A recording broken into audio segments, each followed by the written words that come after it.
Saul began as an ordinary young man from the tribe of Benjamin. He was tall, impressive, and physically striking, but he came from a small, unimportant clan. When Samuel anointed him, Saul was shocked. He never imagined himself as king. 3 moments marked his rise. A private anointing, where Samuel poured oil on his head and declared God's choice.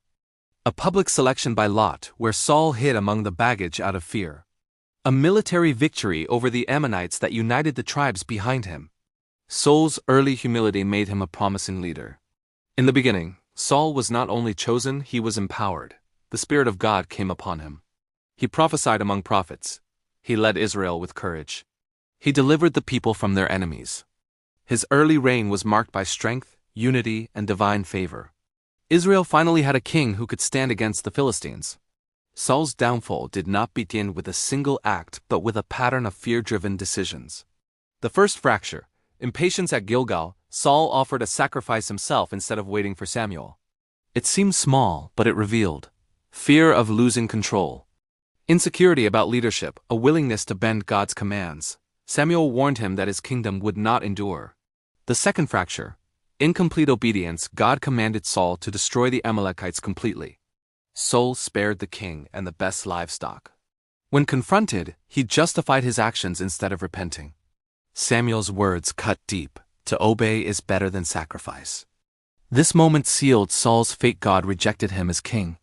Saul's inner collapse, jealousy, paranoia, and spiritual darkness. After God chose David, Saul's inner world began to crumble. He became jealous of David's victories. He feared losing the people's loyalty. He tried repeatedly to kill David. He was tormented by an evil spirit. He drifted further from God's presence. Saul's insecurity became obsession.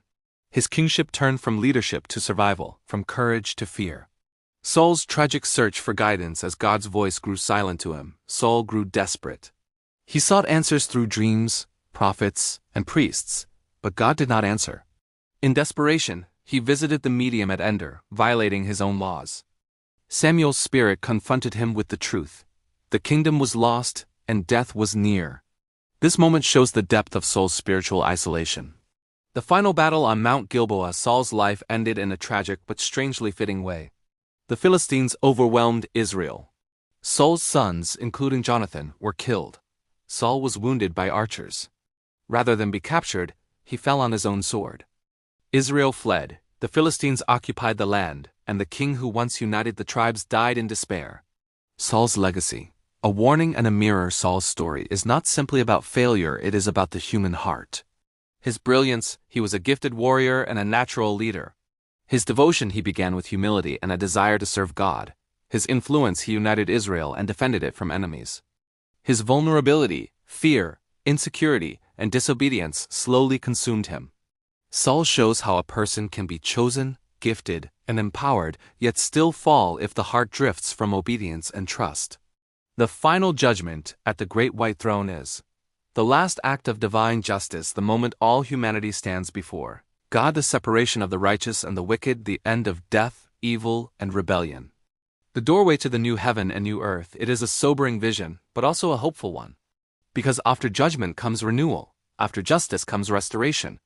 After the old world passes away, God makes all things new.